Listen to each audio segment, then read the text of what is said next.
Sapiens Medicus presenta un podcast para actualizarte con perlas clínicas, mantenerte informado en el covidario, discutir controversias en Freud contra Skinner y una plática amena en charlas de café con grandes expertos de todo ciencias de la salud y tu anfitrión Charlie Aramburu.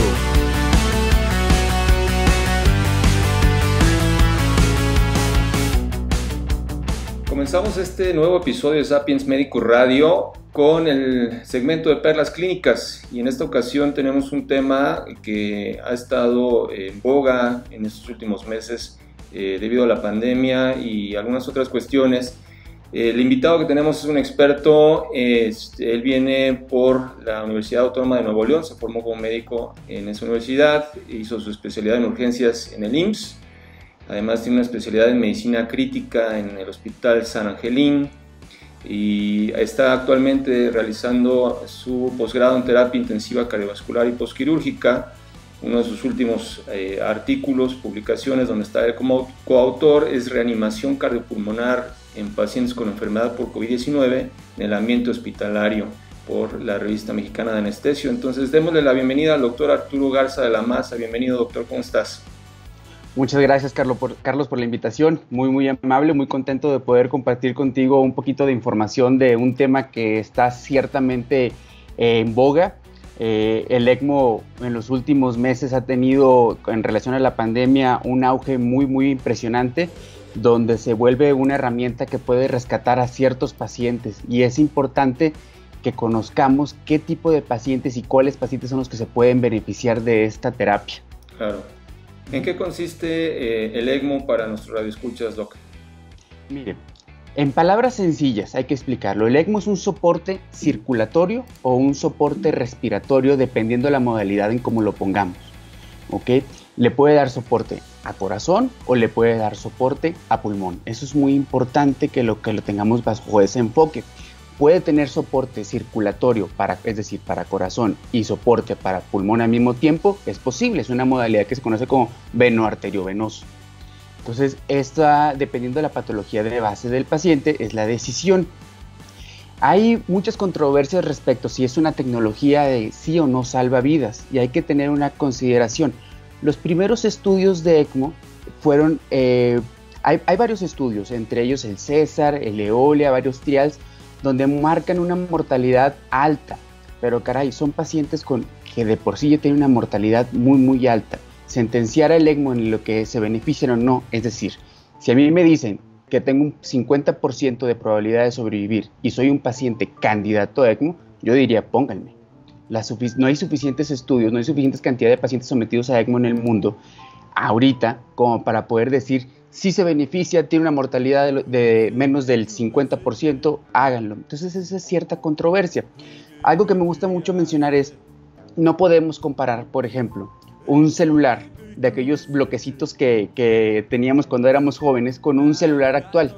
Es una tecnología completamente diferente. Y las personas que basan los estudios en el ECMO, cuando era un aparato rudimentario, grande, como el tamaño de una lavadora, un dispositivo con muchas complicaciones, no podemos comparar con los dispositivos que tenemos actualmente, que son a veces del tamaño de, como podríamos decir, desde aproximadamente 90 por 90, una caja que es tan pequeño que hasta puedes realizar traslados terrestres o traslados aéreos. Y entonces no todas las tecnologías abarcan lo mismo. Algunas se integran fácilmente a la práctica y otras requieren cambios sustanciales para desarrollar su potencial. Aquí la clave en el ECMO. Fue una tecnología que requirió cambios sustanciales y con lo cual se está desarrollando su potencial. ¿De dónde nace el ECMO, Carlos? La primera inquietud fue aquellos pacientes de cirugía cardiovascular en los 60 que no podían salir de bomba. Esos pacientes que no podían salir de bomba, ¿qué hacían con ellos? Sí, el soporte era momentáneo, no podía durar por más de 6 a 8 horas. De ahí nace que necesitábamos unas membranas que duraran días o semanas, lo que fuera necesario para poder sacar al paciente de quirófano y que continuara el tratamiento. De ahí nace el soporte circulatorio.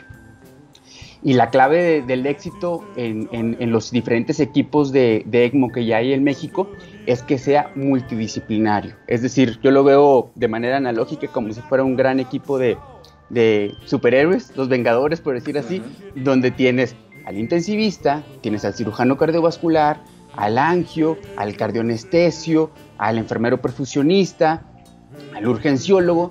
Todos ellos tienen que desarrollar ciertas capacidades que engloben en un solo equipo, tener una capacitación continua para que así, siempre que se seleccione el paciente, sea la clave del éxito, que sea un paciente adecuado para ese tratamiento. Yeah. Ok, y bueno, en resumidas cuentas, tenemos un paciente, en este caso, con insuficiencia respiratoria. ¿Y cuáles serían las contraindicaciones de utilizar la ECMO? Mire, Carlos, hay varios estudios que son nuestros trials, son los 4 más comunes, ¿ok? Es César, Eolia, el consenso francés y como podríamos decir, el régimen más fuerte que todo el mundo menciona es la ELSO. Ellos te ponen criterios para poder canular a un paciente, cuándo es candidato y cuándo no. En la pandemia ha habido ciertas modificaciones porque nunca se había tenido tanta demanda para ECMO.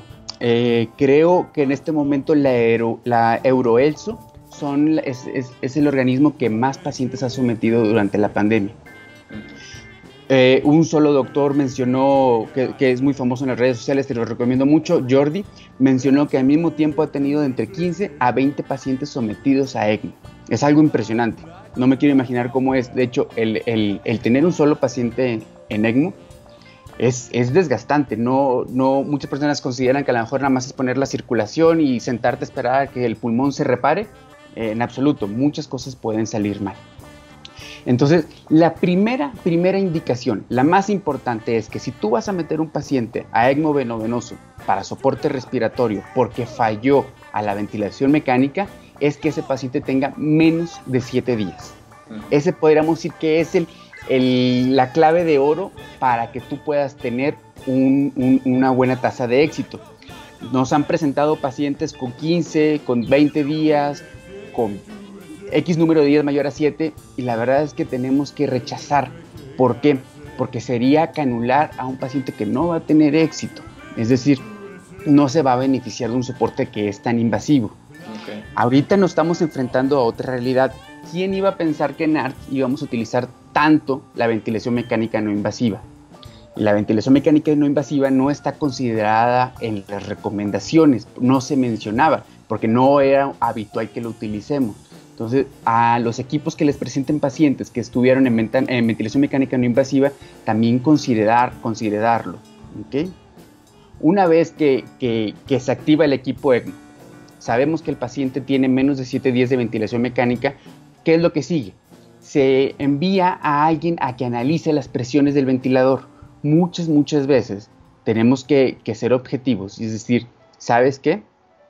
Lo que pasa es que el manejo de la ventilación mecánica que tienes no es la correcta. Se envía a un experto, siempre se recomienda que sea un intensivista el que esté.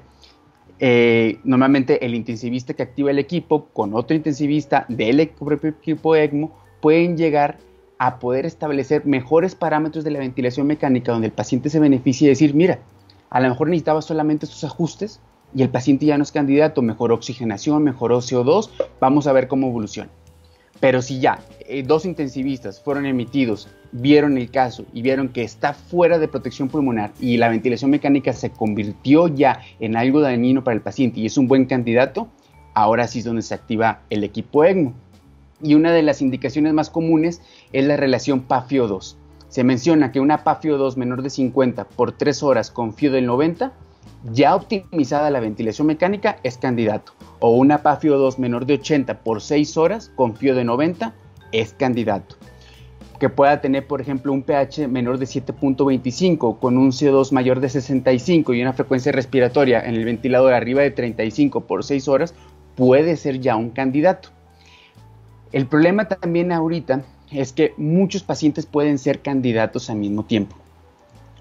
Pero los centros ELSO o que tienen capacidad en México, tenemos el problema que no tenemos tantos dispositivos al mismo tiempo. Entonces hay que ser un poquito más juiciosos. Cuando tenemos una disponibilidad mayor al 50% de la capacidad, utilizamos los criterios más comunes. Es la selección adecuada del paciente, que el paciente tenga menos de 65 años y que tenga menor de 7 días de ventilación mecánica. Este paciente puede ser. Pero ¿qué tal si yo ya estoy en el centro de ECMO por experiencia? Yo ya tengo menos del 50% de capacidad. Hay diferentes puntos que empezamos a modificar. Por ejemplo, la edad. Ya no la tomamos con 65 años. Nos bajamos a un paciente menor de 60 años. Estrictamente que no haya tenido paro cardiorrespiratorio en ningún momento, aunque tenga una buena perfusión cerebral, aunque seamos conscientes que todavía hay cerebro, que no haya tenido paro cardiorrespiratorio y que tenga una presión meseta menor de 40. Ahora, ¿qué pasa cuando solamente tenemos el 20% de la capacidad para darle a un paciente soporte ECMO? Nos bajamos hasta los 50 años. Una estricta ventilación mecánica menor de 5 días y diferentes parámetros de ventilación mecánica que no estén fuera de rango. Entonces es muy, muy, muy dinámico. Si hay un centro de excelencia para soporte ECMO y tiene la capacidad para aceptar pacientes, no hay ningún problema, utilizamos los criterios comunes. Pero si el sistema se está saturando, tenemos que ser un poquito más juiciosos de qué pacientes sí se puede beneficiar. Claro, pues realmente está bastante padre lo que comentas. Son múltiples criterios los que hay que considerar. Pues no nada más en la selección del paciente, sino a la hora de que están tratando de integrarlo a la terapia. Y bueno, ¿cuáles serían las principales complicaciones que deben de estar al pendiente los médicos? Mira, ese es un tema muy bonito, Carlos. Lo podemos denominar, o lo hemos dado como crisis durante el soporte ECMO. Hay diferentes complicaciones. Si nos vamos en orden, mira, la cánula de extracción se puede formar un trombo en la punta y que deje de extraer. Entonces ahí sería una catástrofe porque hay que cambiar inmediatamente esa cánula. Entonces eso es detener el soporte. A lo mejor íbamos muy bien con el pulmón y en el momento de que empieza a fallar se vuelve otra vez todo a un retroceso a lo que hayamos ganado. Otra es la hipovolemia y esa es muy característica. Tú, por ejemplo, tienes un paciente que en medicina crítica normalmente cualquier intensivista de esta época está en contra de la hipervolemia, ¿no? Siempre intentamos que el paciente tenga lo que requiere o un poco menos, porque esos pacientes se benefician del famoso dry lung, ¿okay? Entonces en momentos podemos ver que la cánula de extracción empieza a hacer un canking, se empieza a mover como si empezara a pulsar, ¿no? Entonces inmediatamente tienes que detener las revoluciones, bajar las revoluciones del flujo del ECMO y ver si lo deja de hacer. Muy bien, le pones una carga de líquidos y cuando hablamos de carga de líquidos nos referimos en un paciente no en ECMO a 1 a 3 mililitros por kilo. En un paciente con ECMO normalmente lo manejas en números redondos de 500 cc como carga. Haces la carga, regresas las revoluciones a como estaban, es decir, el flujo, la dinámica de la sangre, la velocidad en la que la estábamos extrayendo. Si se quita, muy bien. Si no, si sigue canqueando, definitivamente tenemos que hacer uso de otros juguetes como el ultrasonido. De preferencia obviamente transesofágico, hay que ver qué sucede con esa cánula, si el paciente no está haciendo un choque obstructivo, si entonces no hay un trombo ubicado en la cánula. Otra de las crisis es que obtenga aire la cánula y se retorna el paciente y bueno, pues una tromboembolia aérea. Esa sería una de las peores catástrofes. Algo muy importante es que hoy en día ya existen muchos enfermeros perfusionistas que están muy muy atentos a los cuidados de las cánulas. Muchos reportes de muchos pacientes en el mundo ha habido donde se decanulan por accidente. Entonces imagínate que tienes un dispositivo que pasa por ahí 5 litros de sangre por minuto. ¿En cuánto tiempo vas a vaciar el paciente? Inmediatamente. Entonces es una de las peores catástrofes que te pueden suceder. Ok. Y bueno, bien comentaban en redes sociales contigo la experiencia que tuvieron con un paciente de COVID-19, un urgenciólogo. ¿Cómo fue esta experiencia? Mira, como lo he dicho con muchos compañeros, siendo también urgenciólogo, para mí fue un gran responsabilidad, honor y gusto poder ser parte del equipo que atendió a ese colega. Ese fue un caso muy bonito. Mira, hasta este momento, hasta el día de hoy, de todos los ECMOs que se han colocado en México, solamente hasta el día de hoy, hace 3 días se decanuló otro con éxito. ¿Okay? Ahorita te explico en qué depende decir tuvo un éxito la terapeuta. Este urgenciólogo, un buen colega,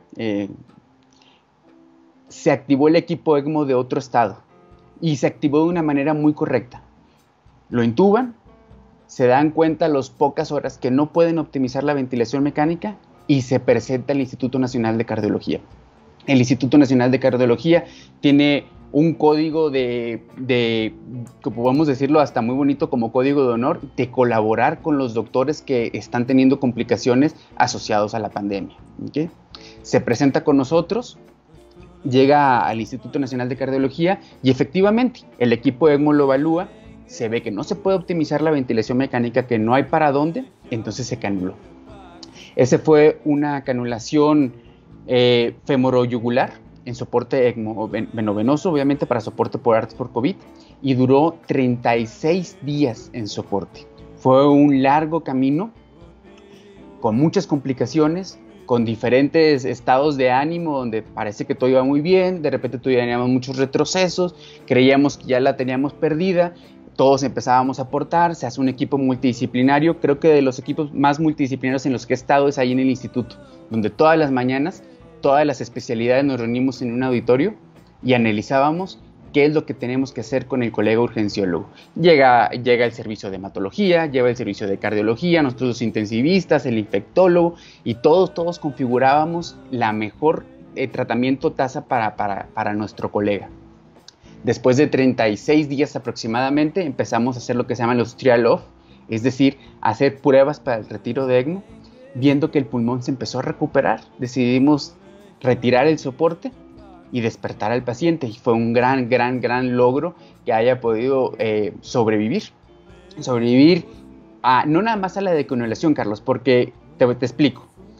Allá hay diferentes equipos de ECMO en México, ¿okay? Y cada vez es más común observar en las redes sociales la frase: felicidades a X equipo, se acaba de canular un paciente, segundo canulada en tal estado. De manera personal yo te diría, no hay nada que festejar en una canulación. Toda persona que tiene experiencia te puede decir, una vez que seleccionaste el paciente, fue el paciente adecuado. Porque la más importante es selección del paciente, que sea el paciente adecuado, ¿okay? La buena modalidad, unas buenas cánulas, es decir, que estén bien ubicadas, que tengan de buen calibre, es el primer tasa de éxito, ¿okay? Canularlo, sabes, como en una analogía es, todo el equipo de ECMO se va a subir a una avioneta que falla mucho y vamos a tener que volar a través de un océano lleno de tormentas. Sabemos que nos vamos a enfrentar por días a muchas bajas, altas, donde de repente el intensivista tiene que mostrar sus habilidades, de repente el cirujano cardiovascular tiene que mostrar sus habilidades, el cardioanestesio, todos tienen que poner lo que saben para ese paciente, pero será una catástrofe y será un desgaste físico impresionante, hasta que apenas empiezas a ver la luz de que va saliendo de la tormenta y puedes ir diciendo, ¿sabes qué? Ya voy a ir bajando el soporte ECMO. Puede ser que empieces a decir, ya la está logrando. Pero canular a un paciente no es nada que festejar, es una gran travesía llena de complicaciones. Ahora, de canular al paciente tampoco significa que ya acaba la tormenta. De canular al paciente es una de las cosas más importantes y difíciles, es decir, tomar la decisión de quitarle el soporte y que lo vaya a requerir a los pocos días otra vez, es muy difícil. Tener la decisión de decir, tengo la certeza que ya se lo puedo retirar y no va a requerir otra membrana de circulación extracorpórea o volver a canularlo, no es fácil. Ahora, la mortalidad en ECMO no nada más se mide, de hecho no se mide en canulación o decanulación, se mide en la salida de UCI y en la salida del hospital. Entonces, tener al paciente ya sin el soporte ECMO y tenerlo en la terapia intensiva sigue una larga travesía de ajustes en la nutrición, en la rehabilitación, que el paciente no se vaya a complicar nuevamente, como tienen debilidad, que no hagan atelectasias, que no se vuelva a infectar por la traqueostomía. Salir de la terapia intensiva puede ser que empieces a festejar y te empieces a sentir un poquito más tranquilo. Pero lo mejor es ver al paciente salir del hospital. Yo creo que cuando sale del hospital, como en este caso de nuestro colega urgenciólogo, que se fue con su esposa a su casa, ese fue el momento indicado de decir, podemos festejar. Este colega ya está tranquilo, le va a ir muy bien. Y efectivamente, hace aproximadamente 5 días fue para retiro de los puntos, de la sutura de las cánulas, y me dio mucho gusto verlo. El paciente ya está, bueno, ya no es paciente, es amigo y colega. Él ya está hasta caminando, ¿okay? Ya no ocupa tantos dispositivos, está caminando, solamente soporte respiratorio con oxígeno a 1 litro, con un concentrador, mínimamente solamente en lo que se rehabilita su pulmón. Esa ha sido de las mejores experiencias en ECMO que hemos tenido en los últimos meses. Pues qué genial, Doc. La verdad es que felicidades ahora sí por ese paciente y colega, que realmente pues lo logramos sacar pues de manera adecuada, y como bien dices, creo que ese es el punto. Digo, yo no soy intensivista ni urgenciólogo, pero yo también lo veo como tú. Creo que el éxito está demostrado en el alta del paciente y en que esté retomando poco a poco su vida. Pues muchísimas gracias por tu plática. Realmente es amplísimo el tema, es un tema muy muy dinámico, por lo que nos estuviste explicando en cuestión de todas las variables que hay para cada uno de los pasos que se tienen que tomar para realmente ofrecer una terapia efectiva. ¿Y cómo te pueden contactar, Doc? Claro que sí, las redes sociales me pueden encontrar como @ArturoG de la Maza, en Instagram como Arturo Garza de la Maza, y mi mail es dr.arturogarzadelaMaza@gmail.com. Con mucho gusto podemos compartir información, artículos, tenemos algunos manuales que hemos desarrollado, y sobre todo algo de lo que más nos apasiona, la educación continua. Quien requiera un curso, quiera familiarizarse con la terapia ECMO, sin fines de lucro, totalmente gratis, con mucho gusto podríamos ofrecer una clase. No, pues sí. Genial. Les vamos a tomar nosotros la palabra. Claro que sí. Excelente, Doc. Pues muchísimas gracias, estamos en contacto. Muchas gracias, Carlos.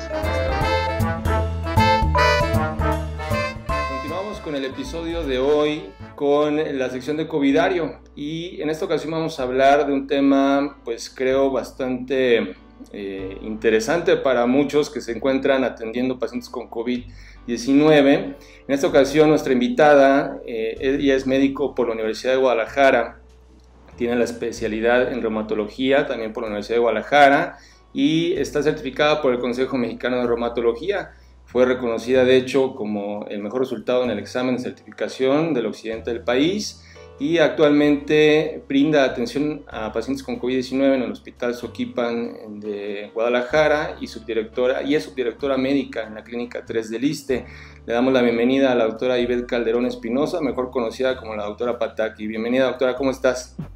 Muy bien, muchas gracias. ¿Cómo estás tú? Bien, doctora, muchísimas gracias por este tiempo. Y pues el tema de hoy es COVID-19 en pacientes reumatológicos. Entonces, pues se sabe muy bien que hay múltiples virus que se asocian a un mayor riesgo de evolución grave de la enfermedad y complicaciones respiratorias en pacientes inmunosuprimidos.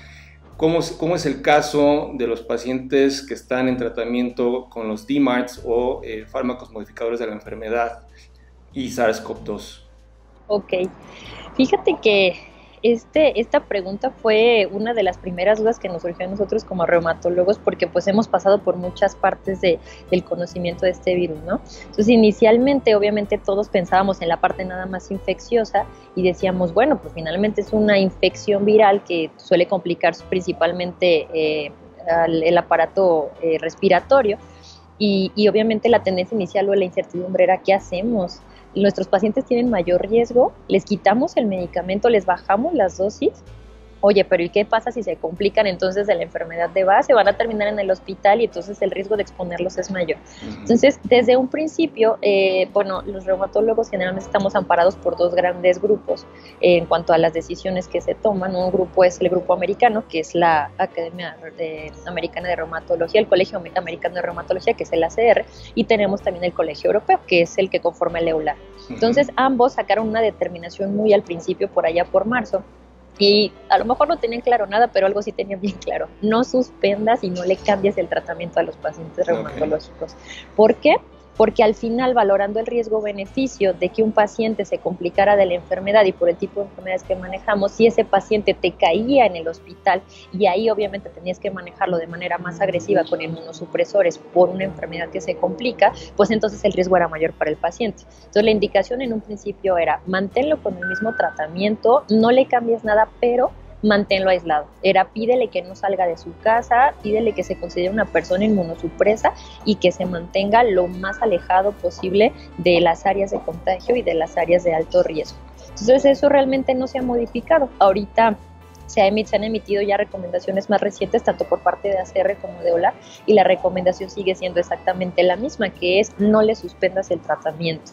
Y de hecho, a una de las dos premisas que tienen ambas recomendaciones de ambos colegios, la primera es que el consenso al que han llegado, por lo menos hasta ahorita, es que un paciente con enfermedad reumatológica no es un paciente que tiene mayor riesgo que un paciente que no la padece. De hecho, ambas guías empiezan mencionando exactamente lo mismo. El paciente con enfermedad reumatológica no se encuentra en mayor riesgo que el resto de las personas. Claro, eso es hablando del contexto de la enfermedad, ya depende del tratamiento que tenga cada uno. Entonces, ahorita la indicación es no le modifiques el tratamiento si no lo requiere. Hablando de un contexto general y sin meternos todavía en si se infectó, si se tuvo contacto con alguien. Un paciente en general, no se le modifican las dosis de medicamento, ni se suspende ninguno tampoco, ni siquiera los biológicos. Buenísimo. Y bueno, ya lo acabas de mencionar, eso es en el contexto de un paciente que se presume sano, fuera de su enfermedad de base, es decir, que no está infectado ni muestra sintomatología. Pero ¿qué pasa si se le llega a hacer, si presenta síntomas, se le llega a hacer la prueba y pues sale positivo? Ok, fíjate, ahí tenemos varios contextos. Si yo me baso en las recomendaciones de EULAR, digo, para hablar que siempre tenemos como que ambos consejos y nosotros ya tomamos la mejor decisión o lo que mejor nos parezca, EULAR la verdad es que se lava mucho las manos y te dice, haz lo que tú consideres mejor. Pero ACR es un poquito más específico en ciertas situaciones, entonces nos abre dos llaves.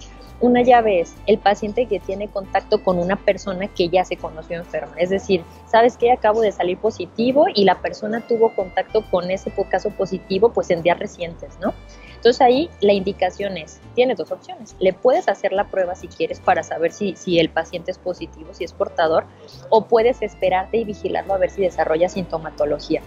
Entonces, la indicación es, si el paciente le haces la prueba y sale negativa, no tienes que suspenderle nada. De hecho, mientras sale el resultado de la prueba, en un paciente que simplemente tuvo contacto con un caso positivo, no se suspende ningún tratamiento, aun cuando estén con manejo biológico. Entonces, si tú decides hacer la prueba y sale negativa, ya la hiciste, simplemente el paciente sigue con su línea de tratamiento habitual. Segundo caso, no le haces la prueba, vigilas. Si 2 semanas él se mantiene sin síntomas, misma historia, el tratamiento no se modifica para nada. Esa es la primera llave. Ahora, ¿qué pasa si el paciente sí se contagia? Es decir, tiene evidencia de infección. También tenemos ahí, de hecho, 3 llaves diferentes. Llave número 1, el paciente es positivo pero es asintomático. Si el paciente es positivo, independientemente del estatus que tenga, si es una infección grave o no es una infección grave, etcétera, el simple hecho de que el paciente esté positivo te sugiere a ti la guía, porque es una sugerencia, es una guía, que detengas todos los medicamentos, los DMARDs, que detengas los medicamentos biológicos, cualquier tratamiento inmunosupresor que tenga. Eso no importa la gravedad. Si el paciente está infectado, los detienes.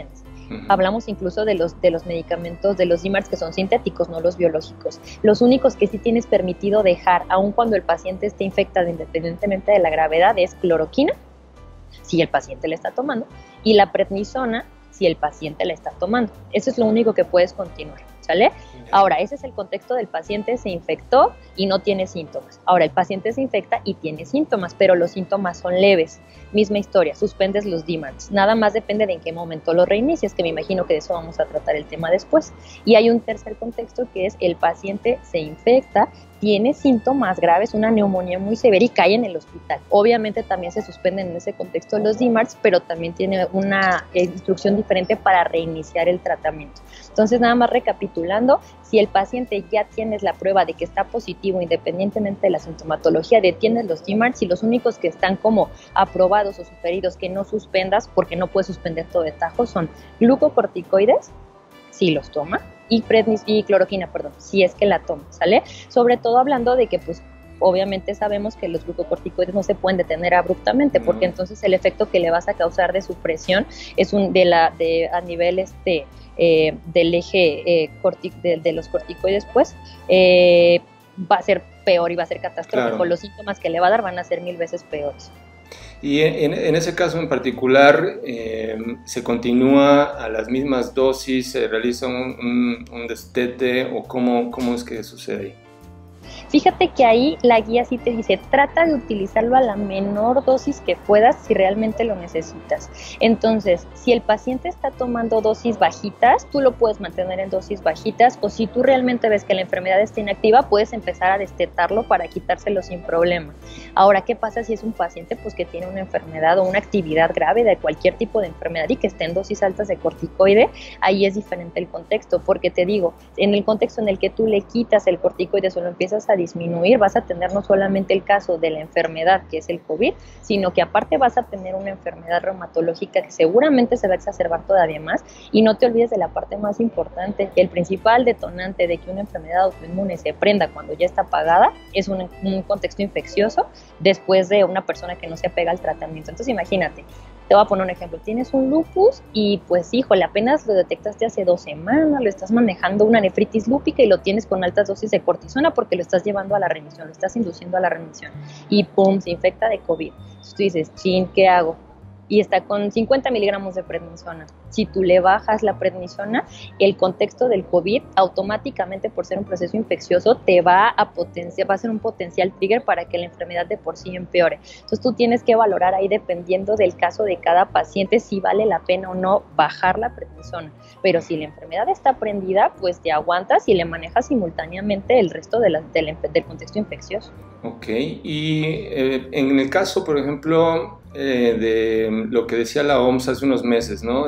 Dijo que el ibuprofeno, se había visto que el ibuprofeno y enfermedad grave por COVID iban de la mano, lo cual después se retractó por falta de evidencia, pero queda aún incierto el uso de los AINES en general y el desarrollo de enfermedad grave por SARS-CoV-2. Entonces, ¿qué pasa en este contexto con el paciente reumatológico? Fíjate que aquí la indicación o la sugerencia por parte de la guía de la CR es, si el paciente tiene contacto, y si tenemos como varias probabilidades, ¿no? Tiene contacto, pero todavía no te consta que esté infectado, déjale el tratamiento igual, incluido el AINE. Tuvo contacto y bueno, se contagió, está positivo. Si es una enfermedad leve, es decir, que lo puedas manejar vía ambulatoria, que no desarrolle neumonía o que la neumonía sea un caso muy leve o incluso es asintomático, no te sugiere que le quites el AINE. De hecho, no hace referencia a ningún AINE en específico, se refiere como AINES en general. El único contexto en el que sí dice, y de hecho te especifica que fue un punto de mucha discordia y de mucha discusión y que les costó trabajo llegar a esa sugerencia es, si hay enfermedad grave, ahí sí te sugieren que definitivamente suspendas cualquier tipo de AINE. Y con grave se refieren a una neumonía obviamente grave o a un cuadro que te lleva a estar hospitalizado. Ya, ok, buenísimo. Y regresando al tema de los DMARDs, bien, ya nos comentaste que si hay un paciente positivo y que presenta sintomatología, vamos a suspender los DMARDs, ¿no? Con sus excepciones. Pero, ¿en qué momento sabemos que podemos reiniciarlos? Ok, entonces vamos a nada más a recapitular esto. Si el paciente está infectado, tenga o no tenga síntomas, le quita los DMARDs. Solamente mantienes cloroquina y prednisona. Así es. ¿Okay? Cuando los reinicias, si el paciente está infectado y fue asintomático, te hacen 2 sugerencias. Puedes iniciar el tratamiento en 2 contextos diferentes. Que si el paciente no tuvo síntomas, puedes iniciar el manejo 14 a 17 días después de que esa primera prueba fue positiva. Si el paciente sale positivo, nunca te presenta síntomas, 2 semanas después le puedes iniciar el DMARD sin problema. ¿Okay? Primer caso. Segundo caso, el paciente sí tuvo síntomas, pero fueron síntomas leves. Ok, a partir de que se resuelven los síntomas, cuentas otra vez los 14 días y ahí le inicias ahora sí el DMARD. Y en lo que sí lo dejan como muy, ahora sí que a discreción del médico, es qué pasa si el paciente sí tuvo un cuadro grave, estuvo hospitalizado por una neumonía muy severa y salió. Ahí sí te lo dejan como que tú valores específicamente el caso para ver si vale la pena reiniciarlo o no, ¿sale? Pero pues la verdad es que el contexto de un paciente grave con enfermedad autoinmune que logra recuperarse, pues son casos muy, muy contados. Sí, sí, pero realmente es un tema un poquito complejo y más como dices que pues no hay digamos, una directriz pues clara, ¿no? Y que te dicen, bueno, pues valora tu caso, es lo que nosotros recomendamos y listo. Entonces, pues está canijo. Muy bien, Sí. doctora, ¿y cómo te pueden contactar? Mira, pues tengo muchas maneras de contacto. Me pueden encontrar obviamente en Twitter me pueden buscar como doctora Pataki, y la verdad es que procuro estar revisando de manera constante mi bandeja de entrada. Digo, la verdad por esos medios, sobre todo por Twitter, mi respuesta no es tan rápida porque sí son varios mensajes por lo del curso que estamos organizando, pero bueno, esa es una de las vías. Otra vía más directa y mucho más fácil para mí es que me contacten a través de Instagram, donde también estoy como doctora Pataki, o a través de Facebook, donde estoy como reumatóloga-doctora Pataki, ¿sale? Entonces, por esas 3 vías me pueden contactar sin ningún problema. Y si no, pues también tengo mi contacto, tengo un teléfono exclusivo para la consulta que tiene tanto línea telefónica como tiene la posibilidad de que se contacten por WhatsApp. Entonces, también pueden hacerse las citas por WhatsApp sin ningún problema. Y esas son prácticamente las vías que tengo disponibles. Muy bien, pues muchísimas gracias, doctora, por todo lo que nos has compartido el día de hoy. Va a ser de mucha utilidad seguramente para todos los médicos que se están enfrentando a esta situación compleja de COVID-19 y pues aunado a ello, pacientes reumatológicos. Entonces, sí. Buenísimo. Gracias. Nomás, si me permites darles nomás una recomendación, claro. Digo, dado que tu público está lleno de médicos de todas las áreas, incluso de médicos generales o de médicos de primer contacto, muy importante, la estrategia más importante para que tú evites que un paciente con enfermedad reumatológica se complique es que le sugieras todas las medidas de prevención y de sana distancia. Yo sé que suena repetitivo y que es lo que en teoría de hecho debemos de hacer todos, pero tienes que pensar en el contexto del paciente reumatológico como un paciente que está inmunosupreso y por lo tanto tienes que explicarle y hacerle entender que su enfermedad va a ser de un manejo mucho más difícil si esa persona se infecta, o sea, que él entienda que es una persona con un riesgo mayor para que evite estarse exponiendo, para que tenga sus precauciones y de esa manera tú no tengas que tomar la decisión de tener que modificar su manejo del manejo de la enfermedad de base para evitar la infección. Entonces tú le dices, mire, no se preocupe, su tratamiento va a seguir exactamente igual, su enfermedad va a seguir con buen control, pero necesito por favor que se mantenga en su casa. De hecho, nosotros como reumatólogos tenemos la indicación de espaciar mucho las consultas y incluso ya existen apartados que nos permiten incluso dar teleconsultas, o sea, ya estamos buscando la modalidad de teleconsultas, que es otra forma que también yo estoy adaptando y por la que también me pueden contactar personas que no se encuentran en Guadalajara, que es donde yo doy mi consulta.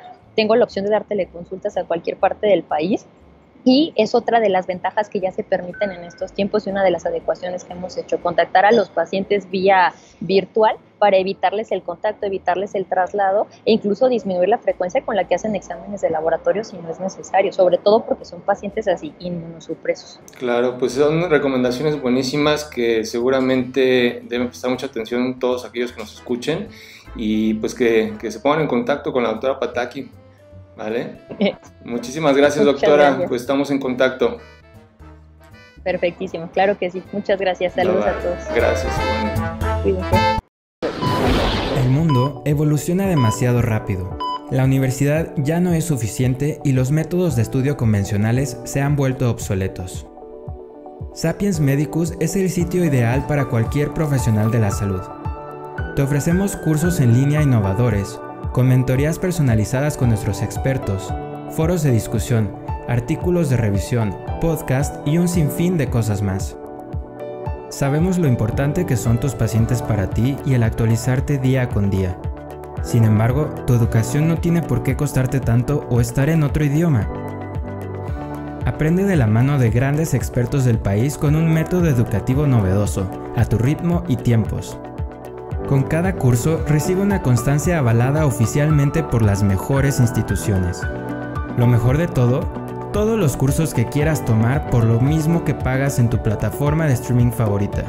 Comienza hoy mismo a tomar tus cursos por 7 días totalmente gratis.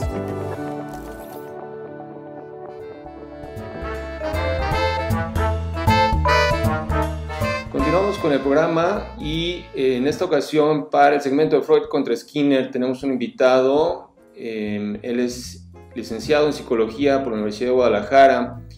con su tesis en representaciones sociales del concepto de cáncer en estudiantes de ciencias de la salud. Además es actual asistente de investigación en el Departamento de Salud Pública del Centro Universitario de Ciencias de la Salud de la Universidad de Guadalajara, en áreas de antropología de la salud, procesos psicosociales en poblaciones en condiciones de vulnerabilidad. Además es coautor de las publicaciones Sexo y Prevención, representaciones sociales del condón en adultos mexicanos y representaciones sociales de la influenza humana de adolescentes de la ciudad de Guadalajara, México. Y pues con nosotros está el licenciado Antonio de Jesús de la Cruz Villarreal. ¿Cómo estás, Toño? Hola, ¿qué tal? Buenos días, Carlos. Mucho gusto y complacido de poder compartir este tiempo contigo y con la audiencia. Genial, Toño, pues bienvenido. Y pues el tema que hoy vamos a platicar aquí en Freud contra Skinner es la agresión a profesionales de la salud en tiempos de COVID, ¿no?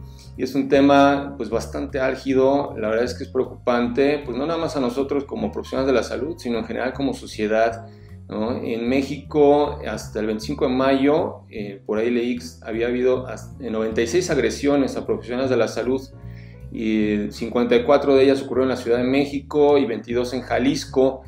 La mayoría en espacios públicos y transporte colectivo, pero también ha habido agresiones o pues confrontamientos en los mismos domicilios de los profesionales de la salud. En particular, la enfermería se ha visto muy afectado por ello. Y bueno, Toño, platícanos, además de la gran ignorancia en la población, ¿cómo se puede explicar esto? Pues mira, Carlos, la verdad es de que haciendo un poco de memoria, es una situación que lamentablemente no resulta nueva, pero que hay varias condiciones al respecto que han hecho un cóctel, digamos, pues donde se maneja bastante estrés, bastante tensión, desconocimiento, entre otras cosas, que han hecho, ahora sí como en este caso, detonar esta situación, no solamente en México, sino en distintas partes del mundo, ¿no? En Latinoamérica, por ejemplo, por hablar, estamos hablando de agresiones que han trascendido y de las que nos hemos enterado, porque indudablemente habrá muchas de las que no nos enteremos. Así es. Aquí en México, en Colombia, en Argentina, en Bolivia, en Brasil.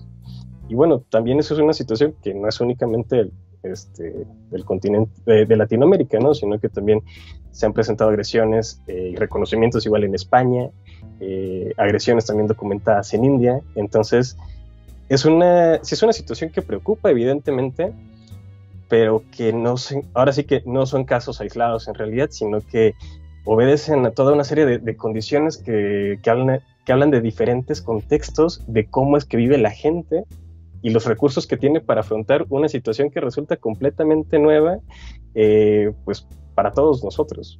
Sí, porque fíjate, o sea, no dudo que haya habido situaciones como estas que acá ha habido en México, que las haya habido también, por ejemplo, en España, en Francia, pero lo que uno pues ve son muestras importantes de agradecimiento y de pues cooperación con los profesionales de la salud, ¿no? Y acá predomina la charla sobre las agresiones. Entonces, ¿qué papel juegan las creencias y la irracionalidad para enfrentar esa misma situación en las agresiones, Toño? Pues mira, ahora sí que antes de entrar en materia y de lleno al tema, me gustaría compartir contigo, con la audiencia, un pequeño texto de Eduardo Galeano que me pareció a mí muy pertinente para ilustrar la situación. Claro, entonces, adelante. Si me lo permites, sí. El texto se llama Indicios y dice: no se sabe si ocurrió hace un rato, o hace siglos, o nunca. A la hora de ir a trabajar, un leñador descubrió que le faltaba el hacha. Observó a su vecino. El vecino tenía todo el aspecto de un ladrón de hachas. Estaba claro: la mirada, los gestos, la manera de hablar. Unos días después, el leñador encontró el hacha que había perdido, y cuando volvió a observar a su vecino, comprobó que no se parecía para nada a un ladrón de hachas, ni en su mirada, ni en sus gestos, ni en la manera de hablar. Entonces, es el texto de nombre Indicios, de Eduardo Galeano. Uh-huh. Me encantó porque me parece que ilustra perfectamente la situación que estamos viviendo ahorita respecto a las agresiones del personal de salud, ¿no? Así es, totalmente. Sí, como te digo, ha sido una experiencia nueva para todos nosotros que ha venido a trastocar distintas esferas de nuestra vida, tanto en lo privado, en lo social, en lo laboral, en la educación. Ahora sí que difícilmente habrá algo en este 2020 que el COVID no haya trastocado en cada uno de nosotros, ¿no? Así es. Y justo estaba ayer o antier vi en Twitter, un colega retuiteó unas imágenes que dije, esto representa lo que está pasando en México como sociedad, ¿no? Y eran 3 fotos de una donde estaba de un vecino que está enfrente de la casa de quien tomó la foto y estaban haciendo una fiesta, ¿no?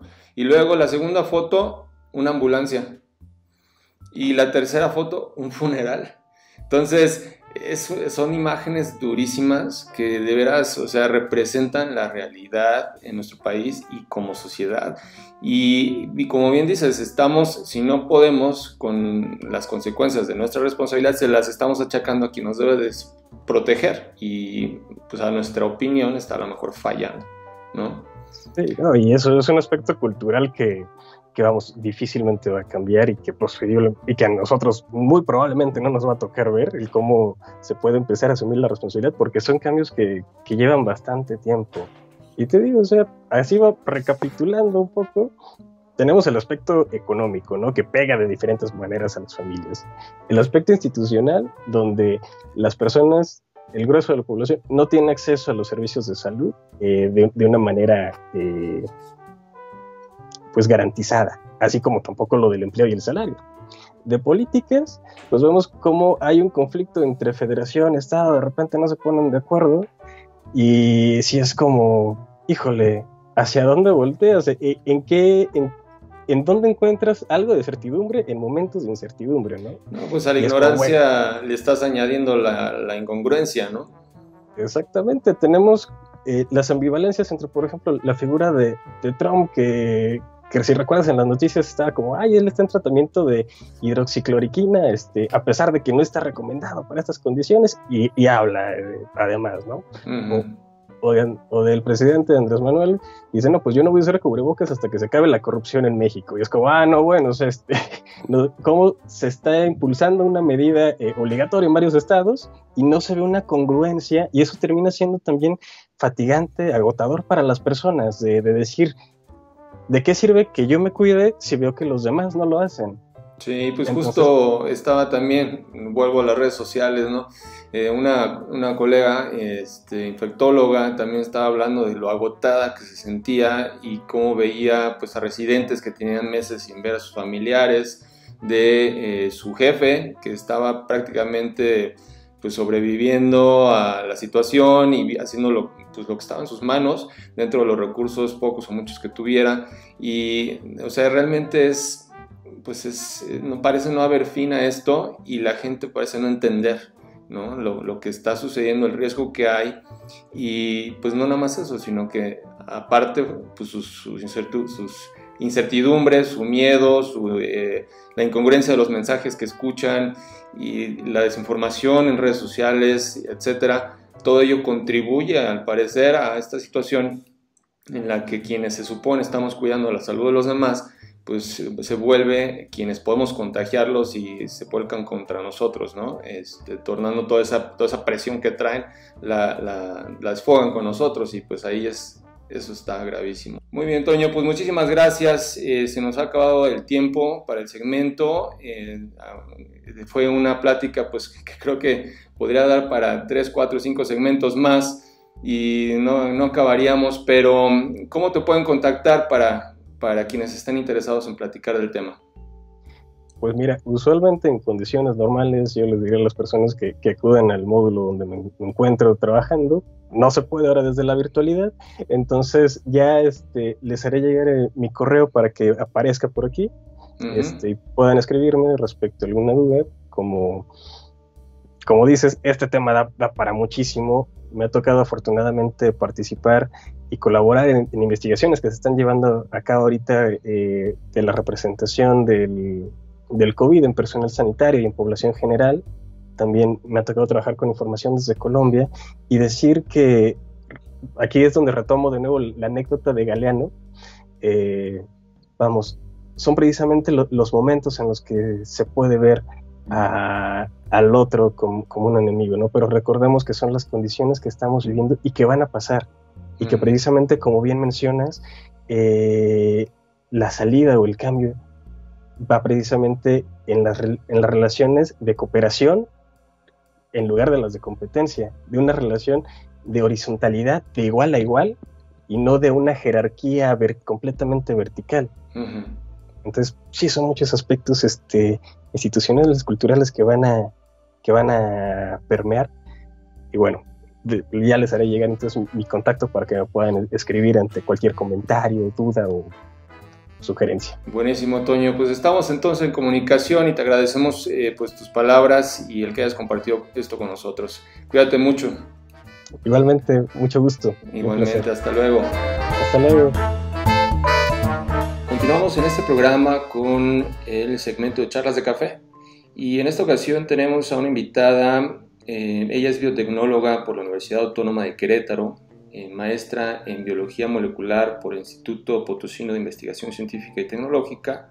Además es actual doctorante en biología molecular por el mismo instituto. Por 3 años dirigió Laboratorios Micros, una startup de biotecnología en salud. Además forma parte del comité ejecutivo de All Biotech y es fundadora de precisamente el tema de esta charla, que es Científicas Mexicanas, una comunidad que reúne a más de 12,000 científicas y que estamos seguros va a ser una charla súper interesante. Démosle la bienvenida a la maestra Patti Rodil. Bienvenida, Patti, ¿cómo estás? Hola, muy bien, muchas gracias. Muchas gracias por la invitación, Carlos. No, pues gracias a ti por compartir con nosotros el tema de Científicas Mexicanas. ¿Cómo surge Científicas Mexicanas, Patti? Pues mira, Científicas Mexicanas surgió primero como un espacio para hablar sobre estos retos y estas dificultades que tenemos las mujeres a las querer hacer ciencia en México o en el extranjero siendo mexicanas, ¿no? Uh-huh. Entonces, bueno, empezó como una comunidad realmente con mis amigas. Yo empecé a invitar a mis amigas, pero pues obviamente permití, o sea, les dije, bueno, inviten a colegas, a sus estudiantes, a sus maestras, etcétera.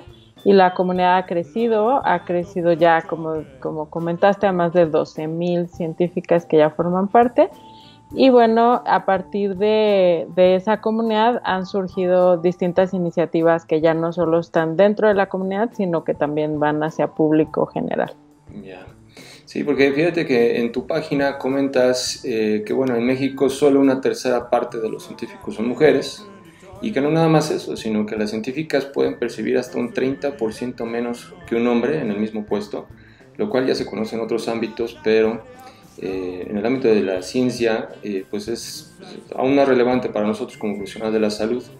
Y ¿qué se está haciendo actualmente para promover la formación de más científicas mexicanas, Patti? Pues sí, es un tema complejo, en efecto. Estos datos son de la UNESCO y en México, en el Sistema Nacional de Investigadores, que es el sistema, ¿no?, que normalmente usamos de referencia. Depende del área, pero entre el 28 y el 33% son mujeres, ¿no? Entonces sí estamos subrepresentadas y pues hay toda una serie de factores. Hay en México, en realidad, en los últimos 10 o 12 años no ha crecido mucho el número de mujeres que buscan estudiar en áreas STEM, ¿no?, que es lo que es ciencia, tecnología, ingeniería y matemáticas. No ha crecido de forma muy importante el número en porcentaje de estudiantes que entran a estas carreras, y pues hay toda una serie de factores que tienen que ver que no hay muchos modelos de rol para las chicas cuando están eligiendo carrera, para que les llame la atención ir a buscar este tipo de profesiones. Obviamente desde chiquitas, pues desde niñas, no hay tampoco mucha interacción con esas partes, y bueno, porque culturalmente pensamos a veces que la ciencia o la tecnología, las ingenierías son áreas masculinas, ¿no?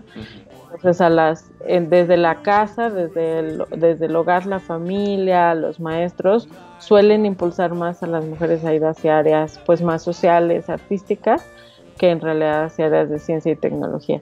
Y pues, ¿qué se está haciendo? Hay muchos programas ya en distintos lugares del país. Bueno, hay muchos, pero ojalá pronto haya más, buscando impulsar a niñas y jóvenes estudiantes a conocer científicas, platicar con ellas, darles acompañamiento de tal forma que, pues, si están interesadas en estas áreas, no se limiten por estas preconcepciones culturales o sociales que se tiene con respecto a las áreas de ciencia y tecnología.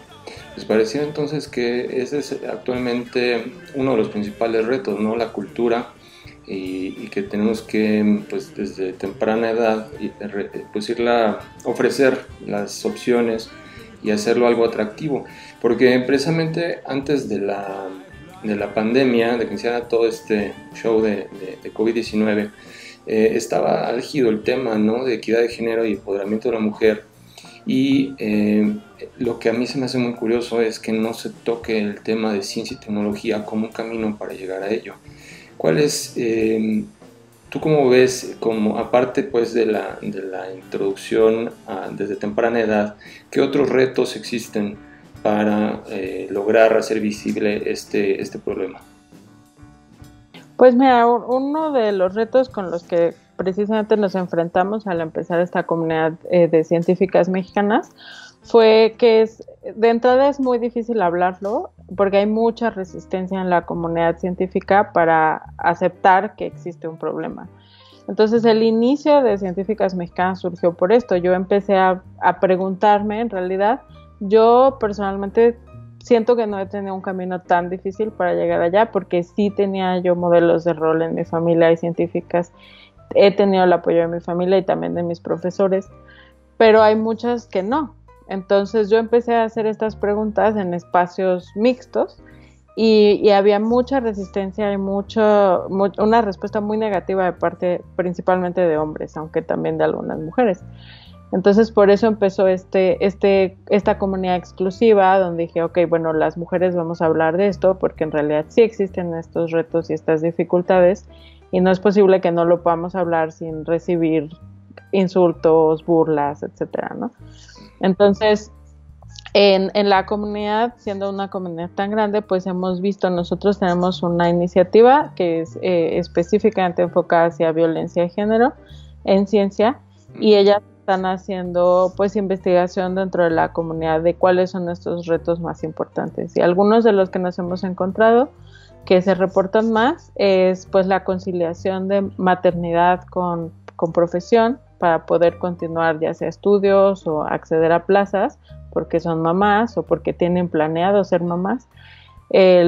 Una muy importante es el cuidado de la propiedad intelectual. Encontramos que a más mujeres, es algo que pasa en ciencia, que a veces estás en un laboratorio, tienes una idea, empiezas a trabajar y muchas veces ahí pues tiene mucho que ver con estas diferencias en las posiciones de poder. Los investigadores, los jefes dicen, yo publico, yo me llevo esta información, y no incluyen a todas las personas que participaron, ¿no? Pero encontramos que a las mujeres les pasa mucho más que a los hombres. Entonces, pues yo le llamo en realidad que es un robo de propiedad intelectual.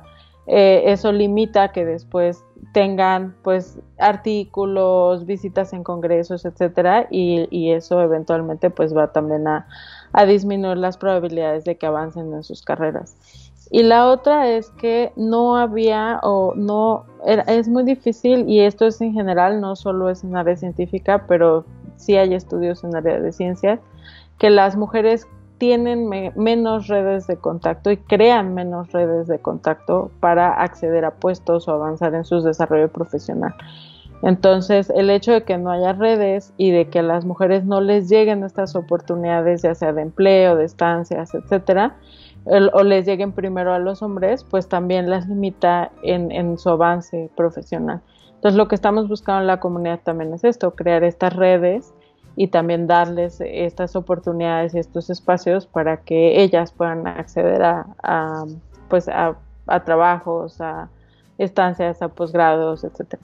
Ok, pues entonces parece que los retos son múltiples y que no nada más se trata de pues ahora sí, encaminarlas de temprana edad, sino también hay un aspecto de políticas públicas para pues abrir las puertas y manejarlo desde ese nivel, y también el factor a lo mejor del machismo, ¿no? Que pudiera jugar un papel dentro de la ciencia hacia pues el menospreciar a lo mejor el trabajo que están haciendo científicas mexicanas y no tomarlas en cuenta para los papers o todas esas situaciones que me acabas de comentar. Entonces parece que la problemática es mucho más compleja de lo que uno podría imaginarse.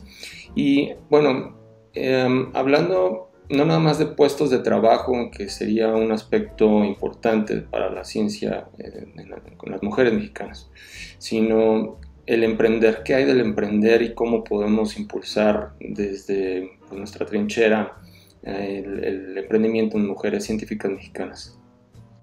Sí, el tema de emprendimiento es muy interesante. Y bueno, yo que tuve una empresa de biotecnología, una startup durante varios años, no sé, te enfrentas con muchos retos, además de los que vives en ciencia, en emprendimiento, pues son sus propios retos, ¿no? Entonces, sabemos que, por ejemplo, el acceso a financiamiento para mujeres emprendedoras en STEM es mínimo en Latinoamérica, menos del 10% del financiamiento va a mujeres. Entonces es muy difícil, es todo un proceso que hay que vivir y que también hay que irnos sensibilizando todos, tanto los emprendedores como pues toda la comunidad de emprendimiento, inversionistas, aceleradoras, etcétera, porque sí hay pocos emprendimientos de mujeres en ciencia en Latinoamérica, y en México estamos todavía menos, o sea, estamos alrededor de pues menos de una de cada 10, o sea, de 1 de cada 10 emprendedores en ciencia y tecnología son mujeres en México. Entonces sí hay muy pocas.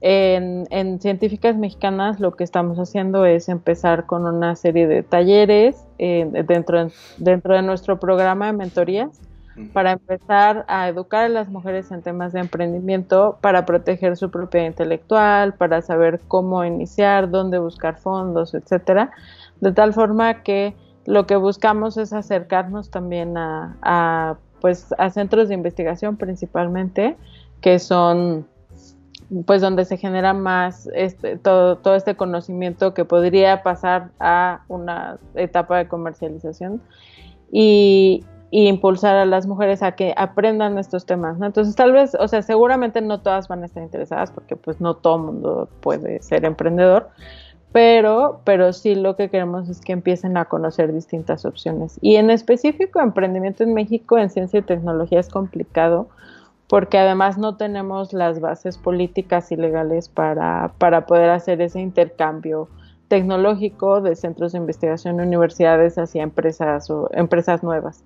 Es complicado, y el licenciamiento, la transferencia de tecnología, el patentamiento, eso es de hecho es uno de los más complicados en América Latina. Entonces también por esa parte nos hace falta a la comunidad de emprendedores empezar a acercarnos a crear políticas públicas o exigir políticas públicas que permitan esa transferencia de tecnología desde los centros de investigación hacia el emprendimiento, que se empiece a fomentar la creación de spin-offs, startups, etcétera, porque sí estamos muy atrás en esa área, y en específico para mujeres pues es más difícil todavía. Oye, Pati, ¿y qué consejos le darías a todas las profesionales de la salud que nos estén escuchando para que continúen sus estudios o se animen a emprender en ciencia y tecnología? Pues de entrada, únanse a Científicas Mexicanas. Una de las cosas que hemos encontrado, y como decía, ya está reportado, es que las mujeres tenemos menos redes. Entonces es súper importante empezar a crear redes, no solo con mujeres científicas, aunque sí es muy valioso, sino en general redes. Yo en su momento emprendedora, lo que me abrió las puertas de todos lados fue tener redes de contacto, empezar a conocer personas. No tengan miedo, o sea, acérquense, háblenle a todo mundo de su proyecto, nadie se los va a robar. Más bien empiecen a crear y pues trabajar también yo creo, mucho el área emocional, en el aspecto de que siempre existe, y mujeres principalmente, pero pues también entre hombres, mucho el síndrome del impostor. de que, no, es que yo cómo voy a presentar allá, yo cómo voy a llegar con tal inversionista, cómo voy a aventarme a hacer eso, todavía no estoy listo, mi proyecto no es suficiente para eso, lo escucho mucho. Entonces, pues no, o sea, no tengas miedo, si te dicen que no, pues ya, pero cosas pueden salir, ¿no? Entonces serían las dos principalmente. Sí, dicen que en promedio hay que tocar 10 puertas para que una te haga caso y te escuchan menos, ¿no? Sí, totalmente, y para las mujeres es más todavía, o sea, para conseguir inversión pueden ser 100 y consigues uno, entonces pues no darse por vencido.